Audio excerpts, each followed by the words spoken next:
আসসালামু আলাইকুম বন্ধুরা, আজকে আপনাদের সামনে আমি যে ভিডিওটি নিয়ে আসলাম সেটি হচ্ছে কিভাবে আপনি একজনের কল হিস্টোরি চেক করবেন, কার সাথে কথা বললো কিনা সেই হিস্টোরি চেক করবেন।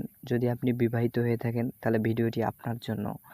আপনার স্ত্রী কারোর সঙ্গে কথা বলে কিনা আপনি দেখতে পারবেন আপনার এই হাতের ফোনে। তো আপনি যদি দেখতে চান তো আপনাকে একটি অ্যাপ্লিকেশন ডাউনলোড করতে হবে।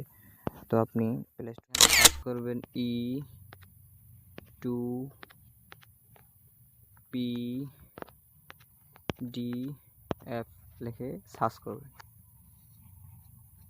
তারপর আপনারা দেখবেন এখানে যে অ্যাপ্লিকেশনটি আছে এটা আপনারা ডাউনলোড করে নেবেন।